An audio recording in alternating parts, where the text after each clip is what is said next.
Hi, my name is Steve Strasberg, Vice President of HD Sales for TC Group America. I oversee sales of the broadcast products and the studio products in North and South America. We have a number of dealers and distributors, and we have other dealers and distributors around the world that are handling our products. It's been an exciting show for us this year.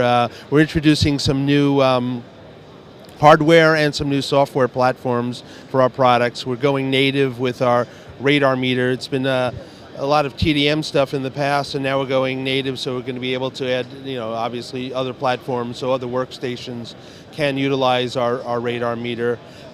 It's an interesting time, and it's kind of a conversion of many platforms. And this year's interest is in loudness, because in music there are loudness issues with regard to individual album cuts. Even on iPods, they have certain loudness correction that they do.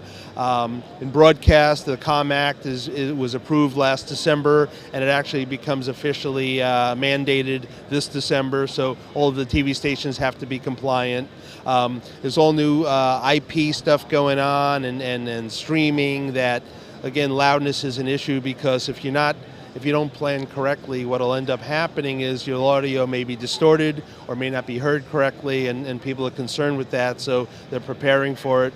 In the house of worship market, they're doing more and more elaborate productions. Many of them are going HD, and they want to get great quality audio because they're really selling sermons and things like that, so it has to be heard, and the production values are going up. They're doing things in 5.1. So we have a lot of product that suit loudness correction, loudness monitoring, loudness metering, and it's available in most of our products, which is kind of exciting. So we have broadcast processors, the DB4, the DB8, that have radar meter, our famous radar meter built into it, and it allows anybody to look at real-time audio over whatever extended period of time they want and come up with a proper, what we call dial norm value, or average loudness value, that they would use to determine whether it's compliant for broadcast, but also compliant for the albums that they're creating and all these other platforms. So it's really interesting. So we have it in our broadcast products, we have it in our post-production product, System 6000, which Mark II, which is the upgraded version of the Mark I.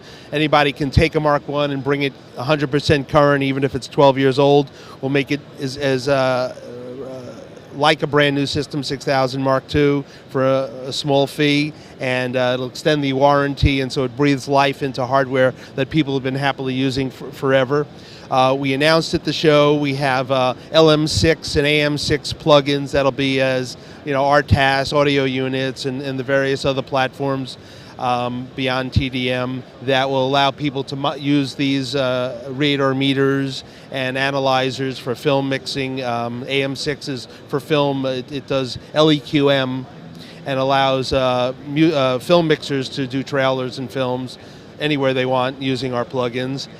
We introduced at the show, it's not a traditional studio product, but we have our VoiceLive Rack, which was something brand new. That we had the VoiceLive Touch and the VoiceLive thing that were musical products that were standalone, pedals and things like that. Now we have it rack mountable so that people can use it in studio environments and live environments. Dynaudio is still very popular. We're excited about where they're going. We have some some newer large speaker combinations matched up with our lab group and amps that just sound killer. What's special about them is that you could actually take a fingerprint, and what I mean by fingerprint is you could actually monitor the health of the tweeters and the woofers at any time. It was something that was built into the lab group and product as an analysis tool.